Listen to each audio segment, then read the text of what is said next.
네, 여러분 안녕하십니까. 주체 업앤다운의 이민 멘토입니다. 시장의 오전과 현재 2시간밖에 지나지 않았는데 분위기가 사뭇 좀 다르죠. 전체적으로 주말 동안의 매크로 이슈가 어느 정도 진정이 되고요. 전체적으로 샌프란시스코의 AI 서밋에 대한 호재가 반영이 좀 되리라 싶었는데 전체적으로 반영이 좀 되다가 1시간 후에 전체적으로 다시 매물이 좀 쏟아지고 있습니다.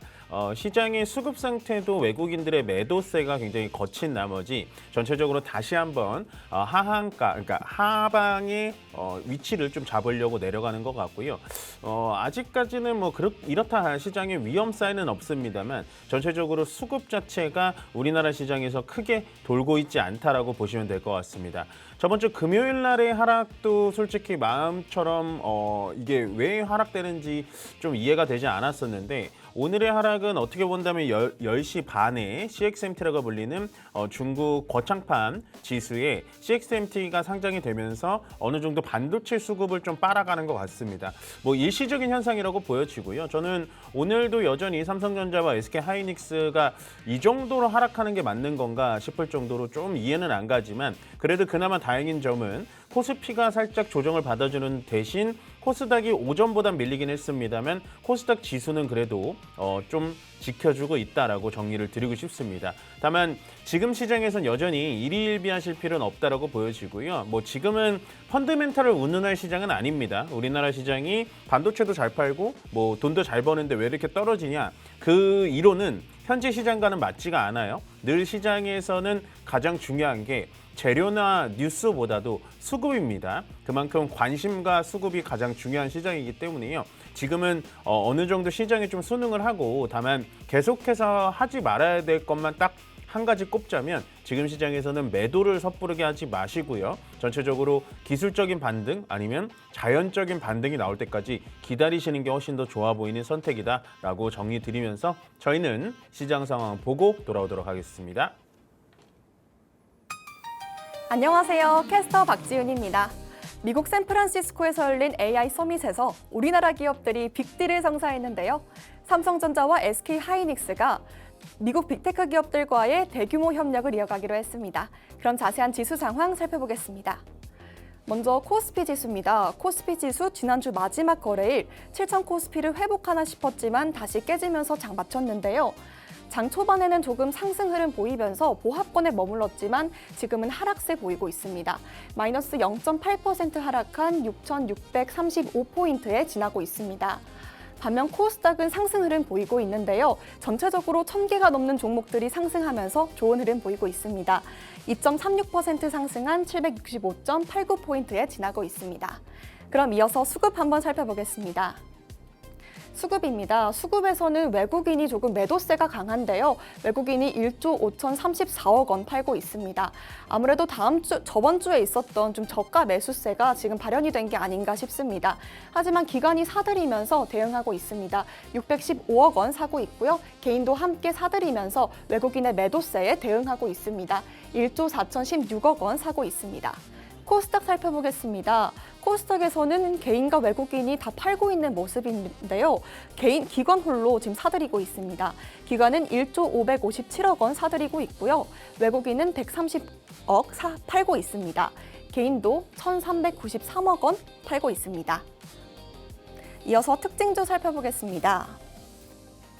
먼저 첫 번째 특징주는 네이버입니다. 샌프란시스코에 다녀온 기업들 중에서 상승세를 보이고 있는 기업들이 오로지 네이버인데요. SK하이닉스는 현재 보합권에 머물고 있고 삼성전자와 또 현대차는 하락세 보이고 있습니다. 네이버 홀로 상승세 보이고 있는데요. 프리장에서는 20% 가까이 상승하기도 했습니다. 현재는 8.67% 상승한 22만 원대에 거래되고 있는데요. 엔비디아로부터 1조 가까이의 투자를 받기로 했습니다. 또 AI 팩토리를 공동 구축하면서 프로필드에게 90억 가까이의 투자를 받기도 했습니다. 이혜진 의장은 이번 기회로 네이버가 더 성장할 거라고 밝히기도 했는데요. 이번 협력에 기대감이 커지면서 프리마켓에선 20% 가까이 상승했지만 현재는 22만 원 지나고 있습니다. 다음으로 레인보우 로보틱스입니다. 레인보우 로보틱스에서는 AI 투자 확산이 기대가 되면서 로봇주들이 전체적으로 상승 흐름 보이고 있습니다. 로보스타, 로보티지도 상승세 보이고 있는데요.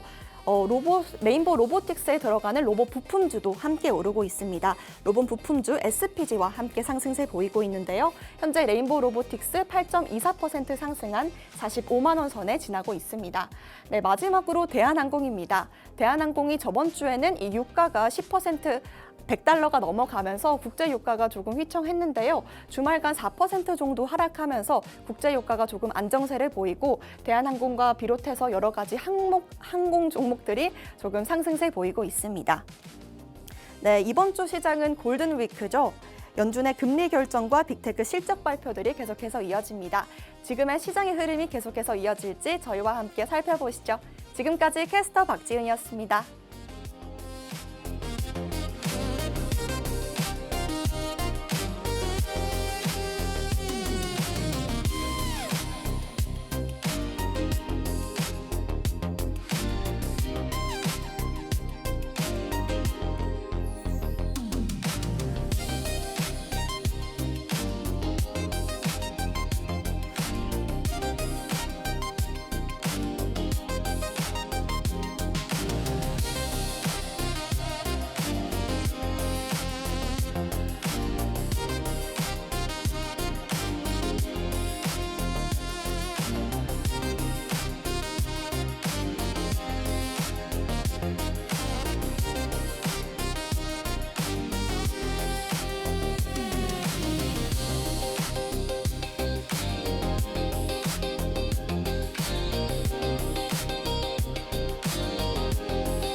네, 시장이 참 징글징글하다라는 표현이 맞는 것 같습니다.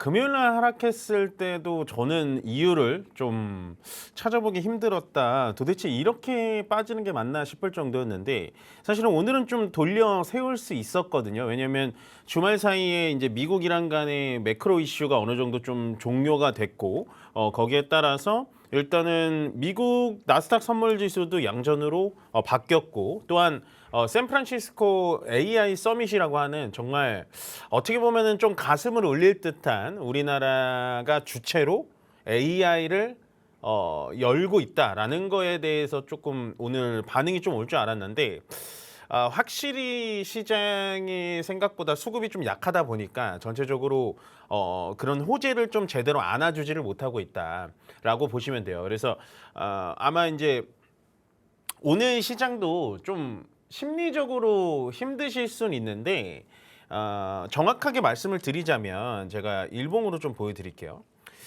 늘 시장에 대해서 뭐 희망을 무작정 드리는 건 아닙니다. 보시면 일단은 우리가 빠졌었을 때는 6월 중순부터 시장이 빠지기 시작을 했거든요. 근데 이제 여기서 빠지고 나서부터는 어떻게 됐죠? 6,500포인트를 지지하면서부터는 시장이 한 2주 전, 일주일 전 우리의 계좌가 물론 여기 고점에서부터는 마이너스 30%, 40% 나셨지만 2주 전, 1주 전보다는 계좌가 조금 나아졌던지 아니면은 그냥 마이너스 폭이 비슷비슷합니다. 그러면 제가 한 2주 전부터 말씀드렸다시피 시장은 떨어질 만큼 떨어졌는데 여기서 바닥을 다지는 구간이다라고 말씀을 드렸어요.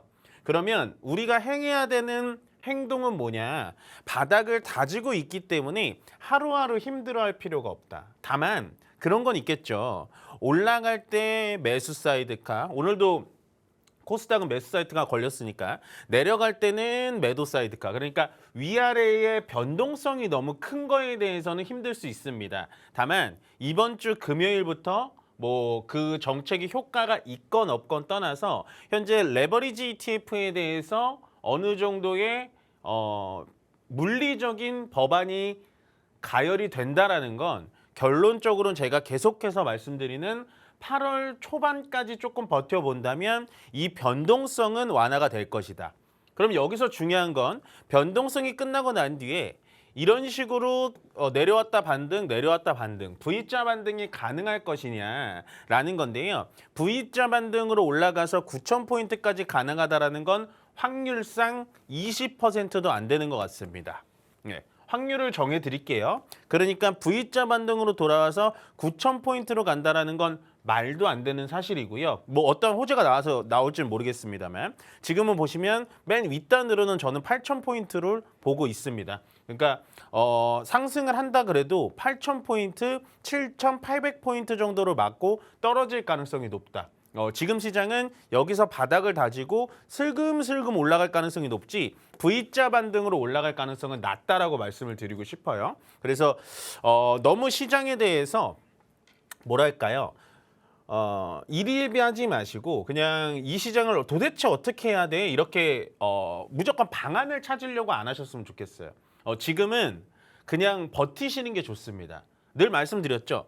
바닥을 다지고 있는 구간에서 우리가 굳이 매도를 할 필요는 없다. 이런 분들은 매도하셔도 돼요. 제가 이렇게 상승이 나올 때 로봇이 올라갔었고 그리고 최근에 제약바이오가 올라가고 있잖아요. 근데 로봇에 대해서 내가 5종목을 갖고 있다. 그리고 제약바이오에 대해서 내가 5종목을 갖고 있다. 근데 어느 정도 내 본전이나 한 뭐 3%, 5%대 마이너스 구간이다. 그러면 이럴 때는 종목 수를 2종목, 얘도 마찬가지로 2종목으로 줄이셔야 됩니다.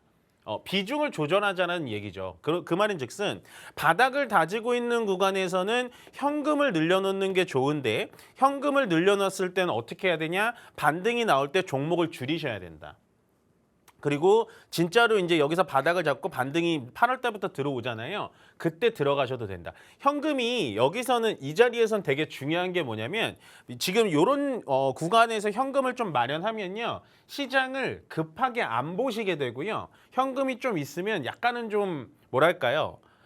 이렇게 일희일비 안 하게 되거든요. 되게 어렵다라는 거 압니다. 근데 최근에 로봇주들이 3일 정도 반등을 주고 오늘도 반등을 주잖아요. 결국에는 로봇 애들은 끝났다라는 건 아니에요. 다만 예를 들어서 로봇에 내가 레인보우도 있고 로보티즈도 있고 뭐 예를 들어 뭐 현대차도 있고 그다음에 뭐 기타 좀 작은 종목들이 있다. 그러면 이럴 때 어떻게 해야 되냐면 요 작은 종목들 있잖아요. 감속기라든지 로봇 부품 관련된 요 작은 종목들은 날려버리시고 현금으로 갖고 계셔야 됩니다. 지금은 어쩔 수가 없어요. 수익이 나지 않더라도요. 종목을 압축해야 되고 그 압축한 종목을 가지고 이제 올라갈 때 어떻게 트라이를 해야 되는지 봐야 됩니다. 여러분들 이게 정말 어려운 작업인 건 제가 압니다. 다만 이렇게 해서 현금을 마련해 놓잖아요. 시장에 대응이 가능합니다. 예, 저는 그렇게 생각해요. 항상 다 지나고 나서 떨어집니다. 다 지나고 나서 이제 올라갑니다. 이런 얘기 안 합니다. 예, 치사하게 그런 얘기 안 하고요. 지금은 또다시 바닥 체크를 하러 내려왔거든요. 6,500선. 반등이 들어오면 방금 말씀드렸다시피 같은 카테고리 안에 종목이 겹친다면 분명히 종목들은 정리를 하셔야 된다. 예, 그래서 현금을 무조건 마련하자라는 얘기는 지금 여러분들 현금이 없다라는 걸 알고 있기 때문에 종목 수를 줄이면서 현금을 늘려나가는 게 지금은 좋습니다. 물론 그렇다고 해서 이 현금이 뭐 30%, 40% 이렇게 확보 안 되는 것도 알고 있어요. 모르면서 얘기하는 게 아닙니다. 단 5%, 단 10% 마련을 하더라도 종목을 줄여서 가져가는 게 좋다라고 말씀을 드려요. 그렇지만 저는 여전히 시장을 부정적으로 보고 있지는 않습니다. 다만 이제 오늘 수급을 좀 살펴보자면 조금은 좀 찝찝하죠. 제가 그래서 이제 오늘 어떻게 현금을 얘기 드릴까라고 고민을 했었는데 실제로 외국인들의 매도가 좀 나오고 있어요. 오늘 현재 시간으로 1조 9천억 정도 매도가 나오고 있는데 그거를 지금 저번 주부터 개인 투자자가 지금 계속해서 받아가고 있거든요. 사실은 우리도 모두 다 개인 투자자긴 합니다만 개인 투자자가 현재 이 시장에서 이런 식으로 공격적으로 매수가 들어오는 건 솔직히 수급상에서는 좋은 면은 아니에요. 그래서 개인 투자자가 매수가 들어올 때 우리는 철저히 정말 이거 사시는 분들에겐 죄송하지만 철저히 반대 포지션을 취해야 된다.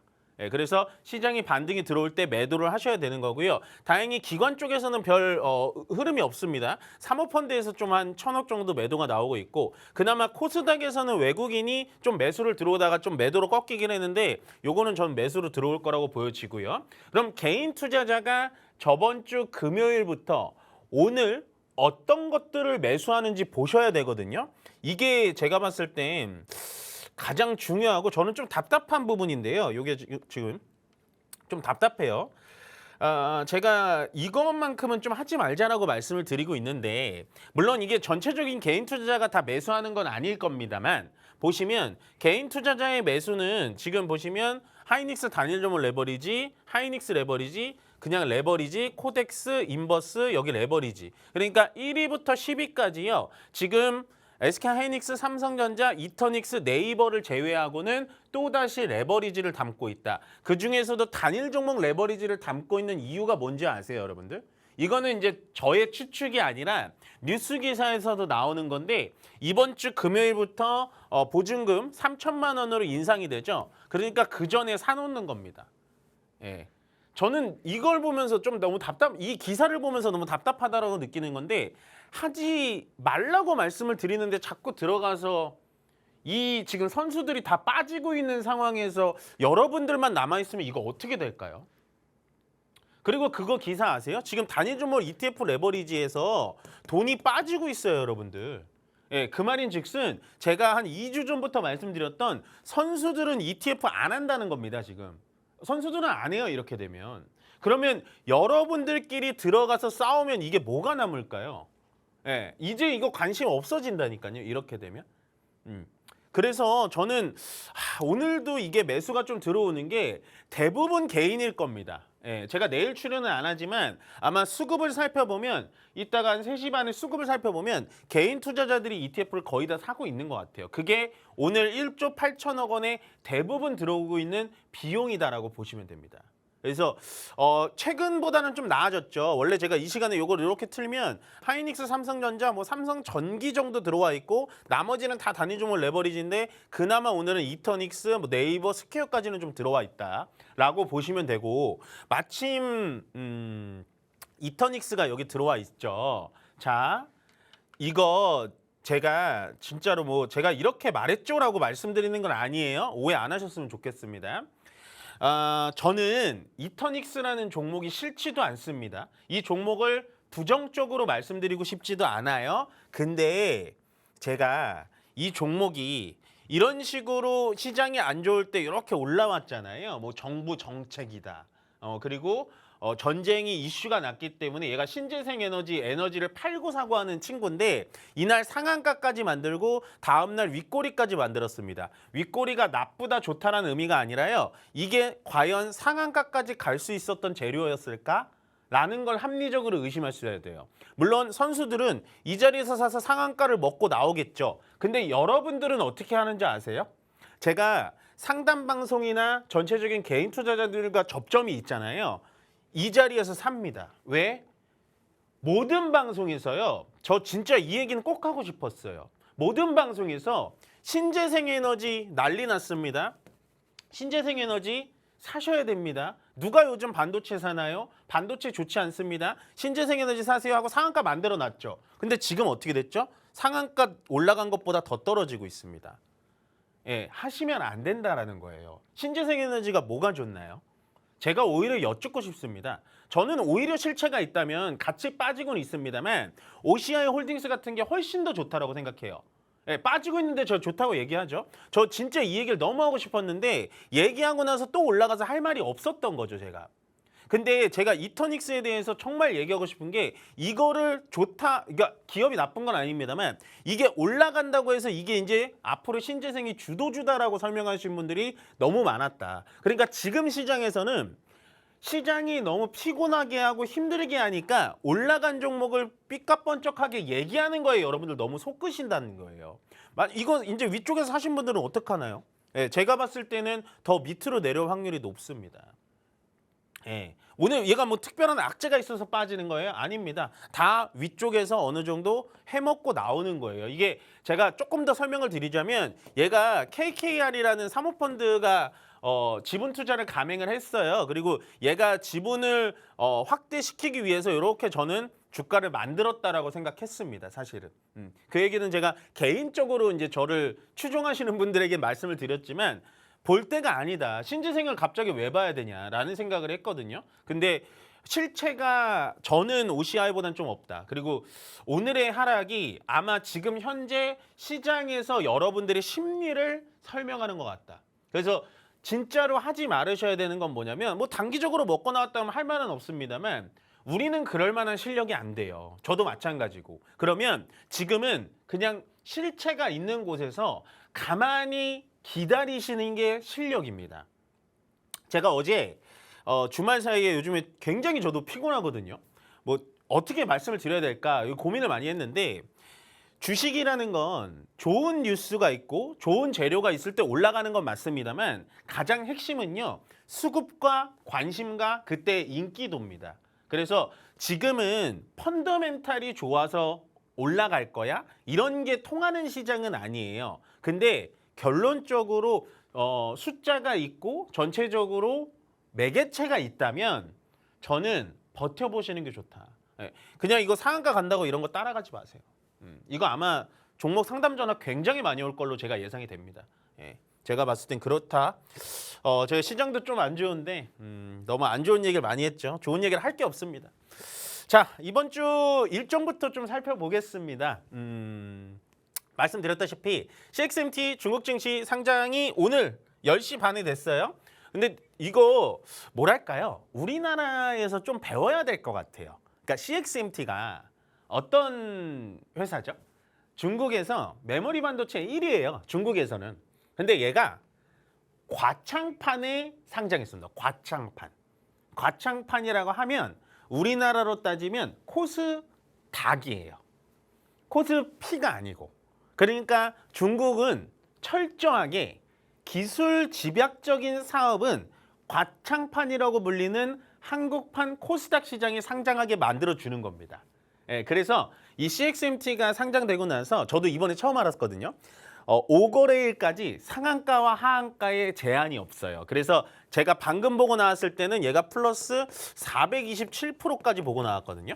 이거 찾아보기 좀 힘드실 겁니다. 왜냐하면 중국 시장에 상장되어 있는 건 웬만한 HTS는 잘 안 나와요. 그래서 아마도 우리나라가 현재 오전에 조금 괜찮다가 한 10시부터 반도체 중심으로 꺾였던 건 CXMT한테 조금 수급이 뺏기는 것 같은 흐름? 그러니까 스페이스X가 상장됐을 때랑 똑같은 거죠. 그래서 요거는 단순 그냥 수급에 대한 이슈일 뿐이다 라고 생각하시면 되는데 CXMT가 그러면 우리나라보다 기술력이 딸리니까 조금 그냥 무시하고 가도 되나요? 라고 한다면 그것도 좀 반대. 우리가 지금 조선업이랑 디스플레이랑 태양광이랑 이런 것들이 중국한테 밀려 있죠. 물론 조선업은 LNG 같은 거는 중국보다 잘하지만 전체적으로 중국의 저가 공세에 밀려 있단 말이에요. CXMT도 그럴 수가 있어요. 물론 얘는 현재 DDR5라든지 HBM까지는 속도를 못 따라옵니다. 기술력은. 왜냐면 반도체라는 건 조선, 디스플레이, 태양광과 다르게 전 세계가 체인이 걸려 있어야 되기 때문에 어렵기는 합니다만 이번에 K키미스리라든지 딥시크를 본다면 결국에는 CXMT의 저가형 반도체로도 어느 정도의 성능을 낼 수 있다는 걸 보여줬기 때문에 계속해서 눈여겨보셔야 돼요. 그렇지만 지금은 단순 수급으로 뺏기는 거다. 7월 마지막 주만 버티세요. 8월 때부터 좋아질 거니까. 그다음에 이번 주부터는 실적 발표가 나옵니다.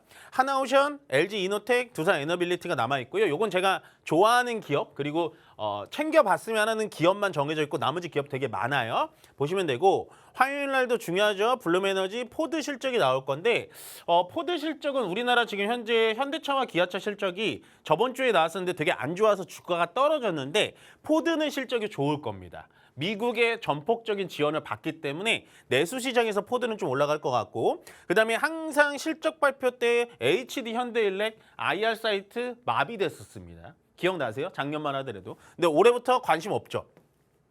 보셔야 돼요. 전력기기는 저 여전히 좋다.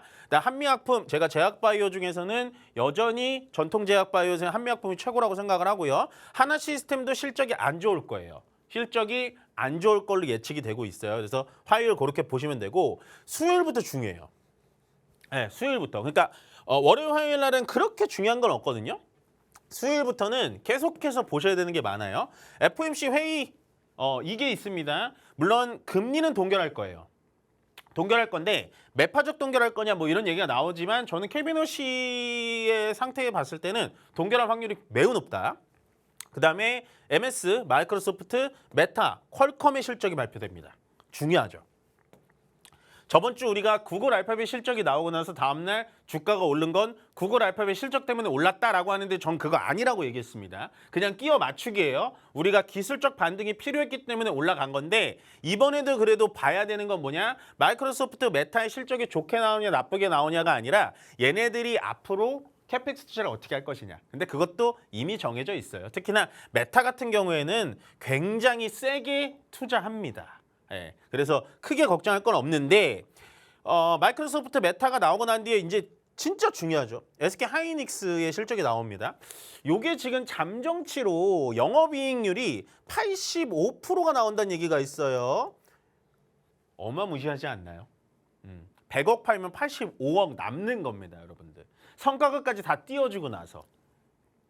삼성전자보다 영업이익률이 당연히 높을 수밖에 없어요. 얘는 반도체만 하니까. 그래서 SK 하이닉스의 실적 발표가 중요하다. 이때는 세론이 나올 가능성이 높습니다. 예, 이때 조금 더 떨어질 가능성이 높고 그다음에 한국항공우주, 그다음에 현대오토에버 이런 애들이 저는 중요하게 본다. 특히나 한국항공우주 같은 경우에는 지금 KF21 자체를 성능 검사를 완료를 했기 때문에 그게 동남아에 어떻게 수출이 되는지 보셔야 돼요. 그래서 저는 최근에 방산주 중에서 가장 관심이 있는 애는 한국항공우주입니다. 최근에 여러분들 아세요? 하나 에어로스페이스에서 얘 지분 계속 늘리고 있죠. 뭔가 이유가 있다. 주가는 떨어지지만 이런 거 관심 받으셔야 되고 목요일 날도 중요해요.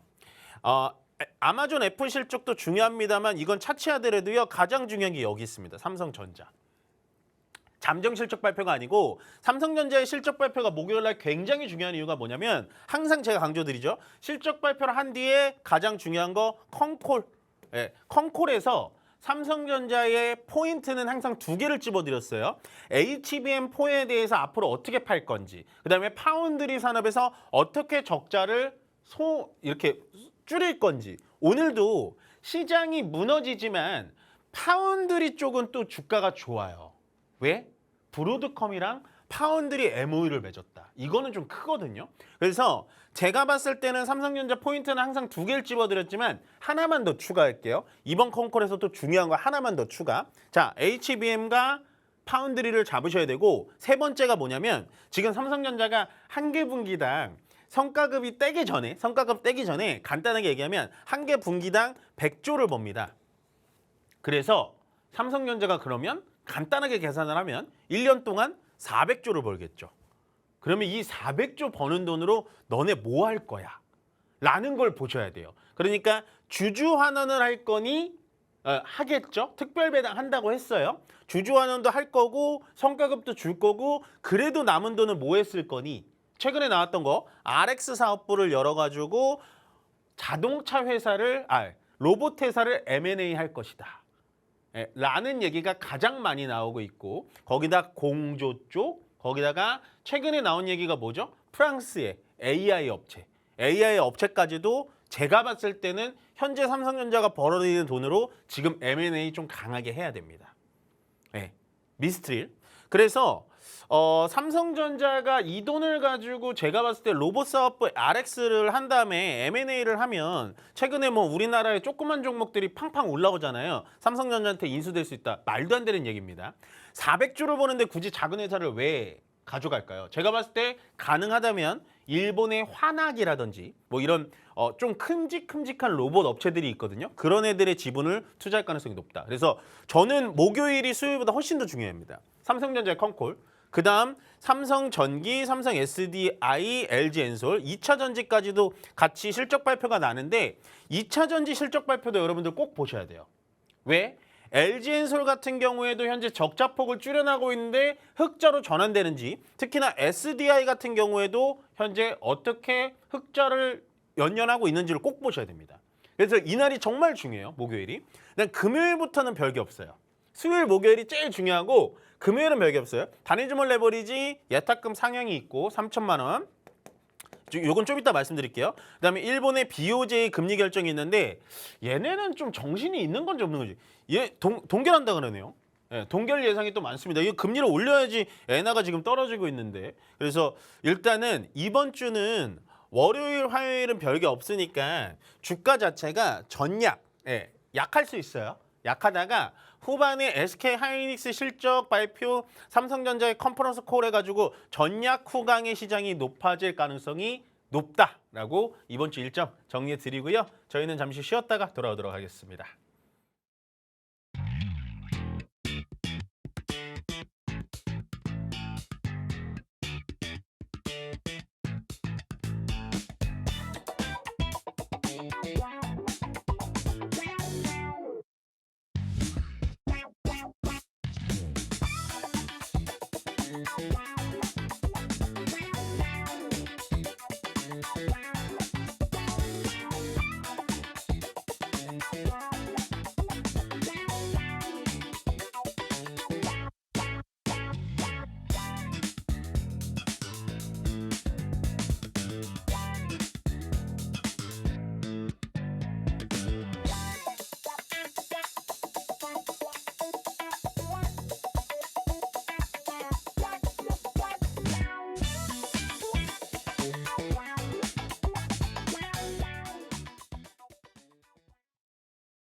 네, 시장에 스트레스가 굉장히 많으셔요.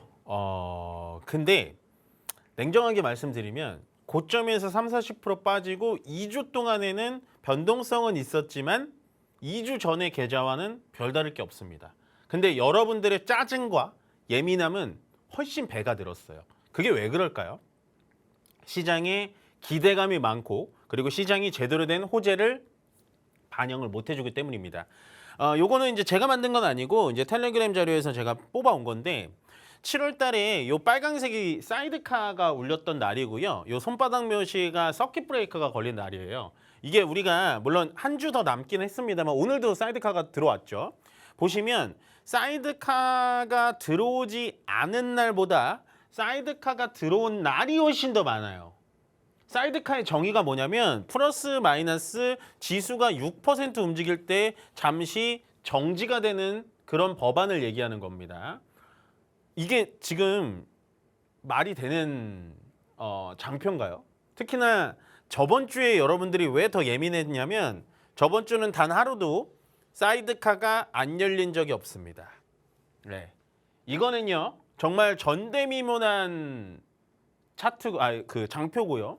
그다음에 이게 이렇게 일어난 게 6월 달도 마찬가지거든요. 7월 달 더 심해졌어요. 결국엔 원인은 딱 하나죠. 늘 이런 걸 찾을 때 변수가 뭐가 있을까? 그냥 레버리지 ETF 때문입니다. 예, 그래서 아마 이번 주에 이제 뭐 증거금을 올린다고 해서 어떻게 뭐 되겠냐, 뭐 과연 이게 되겠냐, 뭐 이런 말도 많지만 일단은 해봐야 돼요. 그게 안 돼서 또다시 이렇게 변동성이 높으면 더 세게 그냥 해버리면 되는 겁니다. 저는 사실 증거금으로 하면 한 2억, 3억 정도로 지금의 10배는 올려야 된다고 생각을 하는데 일단은 좀 지켜보자고요. 그래서 우리가 지금 시장에서 굉장히 힘들어하고 짜증내고 있는 게 바로 여기 나와 있는 거예요. 네, 근데 견뎌보시라고요. 지금 시장 떨어진 지 이제 뭐 한 달 반 정도 됐습니다. 늘 12개월인 시장이 움직일 때는요. 2달 내지 3달은요. 조정이 깊은 조정이 나와요. 물론 변동성이 이렇게 큰 조정은 저도 처음 겪습니다만 지금 도망간다? 지금 어떻게 해서 해보겠다? 안 됩니다. 그냥 하셔야 되는 건 딱 2가지. 반등이 들어왔을 때 종목수를 줄여야 되는 거 맞고요. 그다음 2번째, 도망가지 마셔라. 바닥을 내가 만들어줄 필요는 없어요. 아시겠죠? 그렇게 보시면 되고. 자, 요게 이제 저번 주 금요일 날 이제 제가 여기서 방송을 끝내고 주말 사이에 요거를 월가에서 만든 지표라고 합니다. 물론 현재 타코가 이미 거의 나왔죠. 타코 지표라고 하는 건데요. 항상 이렇게 양으로 이렇게 올라갈 때는 타코가 나와가지고 다시 이렇게 떨어졌다가 다시 이렇게 올라올 땐 타코가 또 나오고 다시 밑으로 떨어졌다 이런 걸 만들어 놓은 거예요. 근데 이게 되게 정확한 게 뭐냐면 여기 사이트에서 그랬어요. 늦어도 26일에 타코가 나올 거다. 만약에 안 나오면 31일 날 굉장히 큰 타코가 나올 거다라고 차트에서 얘기했거든요. 근데 되게 재밌는 게 뭐냐면 타코가 나온 시점을 볼게요. 여기서 한번 나왔잖아요. 전고점일 때 나옵니다. 이런 식으로. 예, 그다음에 여기서 이렇게 찍고 이렇게 내려왔잖아요. 그래서 여기는 안전 구간이에요. 음수에 있을 때는. 그러다 이렇게 상승하잖아요. 근데 이 사람들이 왜 이렇게 예측했냐? 전고점을 딱 부딪힐 때 이때 타코가 나온다. 그래서 저는 이걸 보면서 느낀 게 뭐냐면 이게 맞건 안 맞건 다 떠나서 이렇게 주식시장을 해야 되나? 그러니까 우리가 주식 투자를 하는 건 그 기업의 가치 경영에 참여할 수는 없지만 우리 돈을 활용해 가지고 기업이 돈을 더 벌게 해주는 게 주식 투자의 정의인데 지금은 세계 최강대국인 미국의 트럼프 대통령의 입 한마디에 이런 식으로 바뀐다? 예, 거기다가 중동 전쟁의 마무리를 본인이 못하고 있습니다. 이란이 너무 잘 버티고 있기 때문이죠. 그래서 이 차트를 보고 투자를 해야 되는 건지 참 제가 주말에 참 자괴감이 많이 왔었는데 어찌 됐든 간에 미국 사람들도 이런 식으로 현재 차트를 만들어서 공부를 하고 있다라고 보시면 되고요. 여러분들 주말에 이거 어떻게 보셨습니까? 샌프란시스코 AI 서밋. 아무도 오늘 시장에서 얘기하고 있지 않아요. 왜 얘기하고 있지 않을까요? 정말 가슴이 저는 좀 뜨거워졌었거든요. 이게 샌프란시스코에서 우리나라가 개최한 거예요. 미국에서 개최한 게 아니고요. 우리나라의 대통령, 삼성, SK, 현대차, 네이버의 의장들이 가서 서밋을 연 겁니다. 거기서 그래서 엔비디아 젠슨왕이 왔고요. 브로드컴이 왔고 현재 클로드로 가장 핫하게 올라가고 있는 엔스로픽, 그다음에 챗 GPT로 그 다음 선두주자를 달리고 있는 오픈 AI 샘 얼트먼까지 여기 들어왔어요. 예, 마이크로소프트도 참여를 했는데 화상 참여를 했다고 하더라고요. 이게 여러분들 진짜 간단한 이야기가 아니거든요. 실제로 오늘 시장에서 반영을 해줍니다. 예, 네이버를 얘기하는 게 아니고 뭐 코난 테크놀로지라든지 셀바스 AI, 솔트룩스 뭐 이런 작은 AI 관련된 종목들이 올라가요. 근데 의미가 없죠. 왜? 대장주 애들이 제대로 역할을 못 해주면 이 작은 소종목 애들은 오늘 하루 반등하고 내일 떨어질 가능성이 높아요. 대장이 먼저 자리 잡아줘야 돼요. 근데 저는 참 이걸 보고 야, 우리나라가 지금 AI 테마의 어떤 위치라고 생각을 하십니까? 우리나라는요. AI 테마에서 주도주는 아니에요. 예, 냉정하게 말씀드릴게요. 이 산업 자체를 주도하고 있는 기업은 아닙니다. 왜? 우리나라는 챗 GPT도 없고요. 클로드도 없고요. 그록도 없고요. 제미나이도 없습니다. 근데 우리나라는 뭐가 있냐? 주도주가 움직일 수밖에 없는 필수 품목을 만드는 회사입니다. 자, 보세요. 필수 품목 중에 우리나라가 맡고 있는 건 하드웨어, 예, 반도체, 그리고 현대차의 피지컬 AI, 로봇과 자율주행, 그리고 네이버의 클라우드 사업, AI 데이터 센터. 그래서 이런 서밋이 나타났다라는 건 조금 여러분들도 이게 참 긍정적인 생각을 해야 되는데 시장이 이렇다 보니까 관심들이 없으신 거죠. 그래서 저는 이거를 딱 이렇게 주말에 정리를 한 걸 보고 야, 월요일날 시장 뜨끈뜨끈하겠다라고 했는데 예상과 또 빗나갔죠. 보시면 삼성전자와 브로드컴의 이 2천억 달러 규모, 물론 MOU긴 합니다만 보시면 이게 가장 중요해요. 파운드리 협력 업무 협약 체결. 그래서 오늘 파운드리 종목들이 되게 좋은 겁니다. AD 테크놀로지, 가온칩스가 가장 세죠. 시장의 눌림에도 가장 세죠. 그래서 제가 삼성전자의 컨코를 볼 때 가장 중요하게 봐야 되는 건 역시나 파운드리다. 이거는 저만 분석해서 우기는 게 아니라요. 전체적으로 시장이 파운드리에 대해서 중요도가 이렇게 올라가 있다라고 보시면 될 것 같고, 그다음에 이제 SK 하이닉스, 엔비디아는 5년간 7,500달러 규모. 뭐 이거는 근데 시장에서 이미 알고 있는 거잖아요. 엔비디아와 SK 하이닉스는 깐분 거 나도 알아. 그래서 얘는 반영을 못 해주는 거예요. 못 해주는 겁니다. 포인트 들어가요, 이제부터. 그다음에 요즘에 SK 하이닉스, SK 스퀘어보다 얘네가 좋죠. SK텔레콤. 왜 그러냐면 얘는 지금 요거 AI 데이터 센터가 붙었습니다. SK텔레콤이. 그래서 SK텔레콤이 원래는 엔스로픽과 관계를 계속 유지했지만 역시나 큰형이 엔비디아와 사이가 있다 보니까 전체적으로 AI 데이터 센터 구축에 들어가고 있다. 그래서 현재는 SK텔레콤이 또 고점에서 많이 빠졌거든요. 그리고 이제 우리가 한 1년 반 전에 SK텔레콤의 그 보안 이슈도 좀 터져가지고 상당히 좀 분위기가 안 좋았는데 많이 회복을 해주고 있고 다시 올라갈 가능성이 높다. 그래서 SK텔레콤 좀 보시면 될 것 같고 그 다음에 이거는 여러분들 이 자료를 찾아보시면 돼요. 네이버의 깐부 회동을 할 때 한 2달 됐나요? 1달 반? 제가 이제 네이버 클라우드 사진을 이렇게 딱 하나 갖고 왔어요. 그날 아직도 기억납니다. 그리고 네이버가 AI 팩토리 산업 자체를 공시를 띄운 것까지 제가 보여드린 것 같아요. 그래서 제가 그때 네이버가 주가가 올라가서 여러분들에게 말씀드리는 게 아니라 네이버는 세계 시가총액 1위인 엔비디아와 사이가 이렇게 간다면 지금 주가도 굉장히 저가입니다. 라고 해서 그렇게 말씀드렸지만 네이버가 그 이후로 주가가 많이 빠졌죠.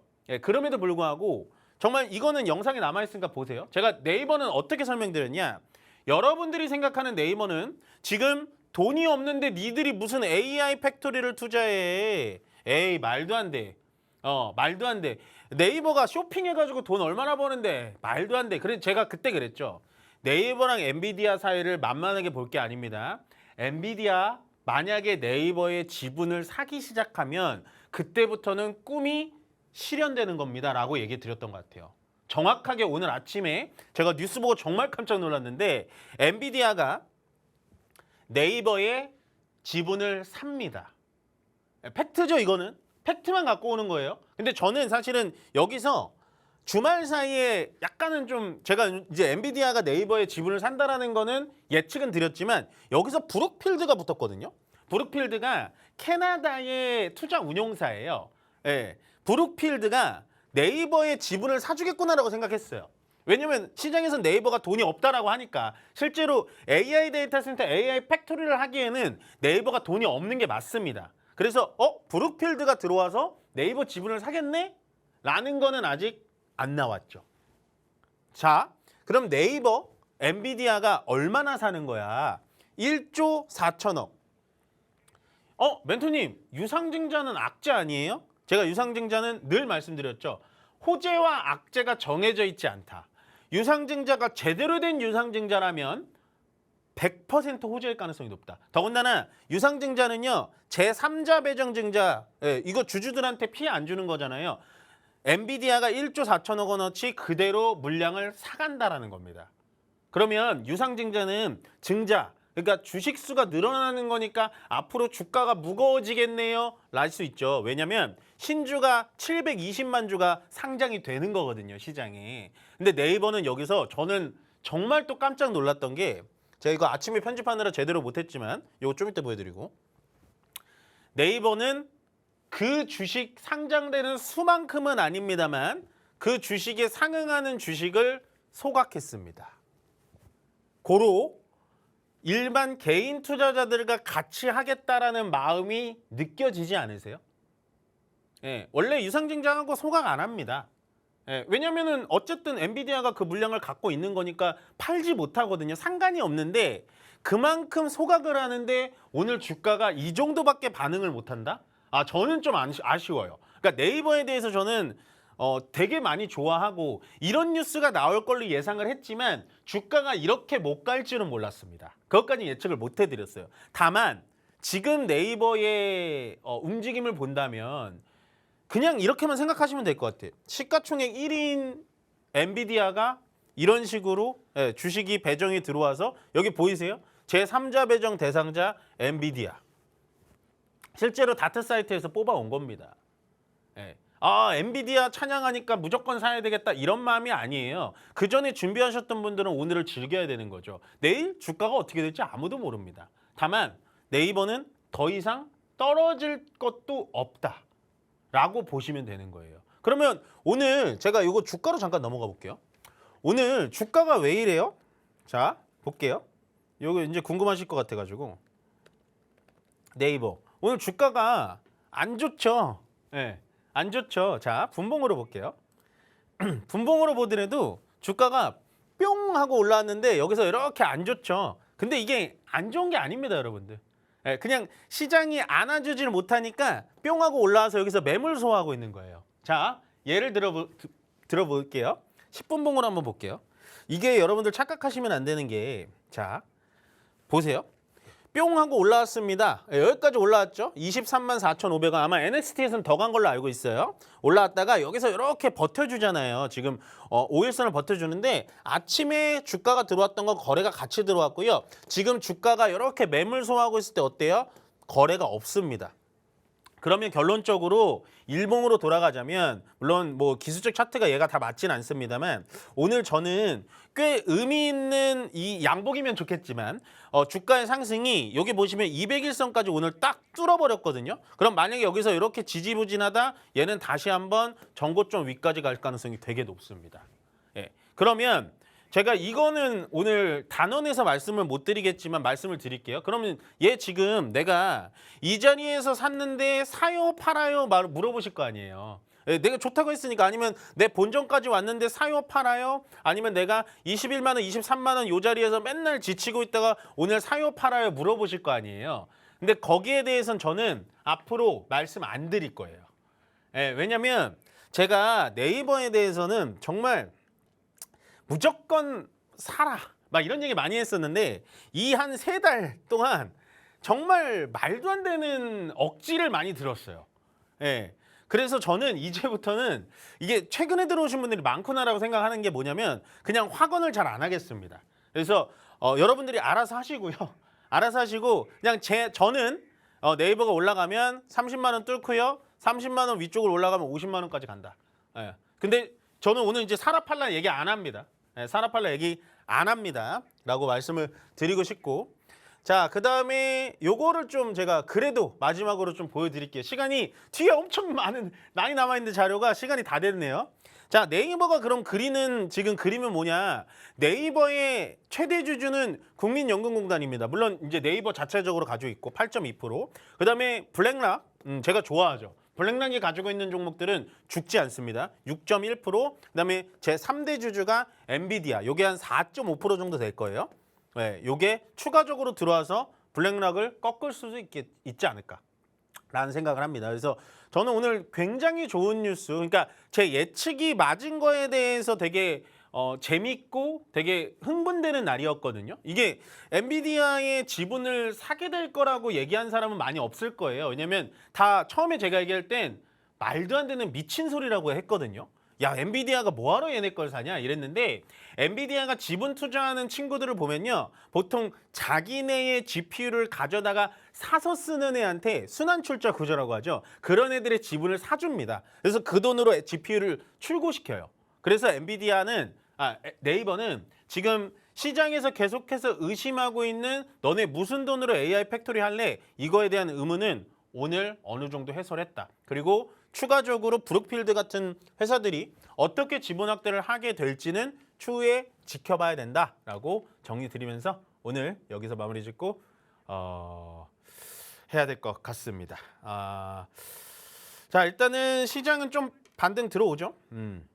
나쁘지 않죠. 전체적으로 그래도 코스피 같은 경우에도 제가 더 이상 떨어지진 않는다라고 말씀을 드렸기 때문에 오늘 반등이 안 들어오는 거에 너무 실망 갖지 마십시오. 오늘 좀 떨어질 거 예상하고 들어왔잖아요. 저는 AI 쪽에는 좀 올라갈 거라고 보여졌지만 떨어질 거는 어느 정도 예상을 했기 때문에 일본 니케이도 뭐 지금 뭐 강보합입니다. 뭐 크게 너무 일희일비하지 마시고요. 지금 해야 될 건 매도는 하지 마시고요. 전체적으로 종목만 좀 압축하시면 좋을 것 같다라고 말씀드리면서 끝으로 본 방송에서 제공하는 투자와 정보는 해당 종목의 가치와 수익률은 보장하지 않는다라고 정리 드리면서 저는 여기서 물러가도록 하겠습니다. 고맙습니다.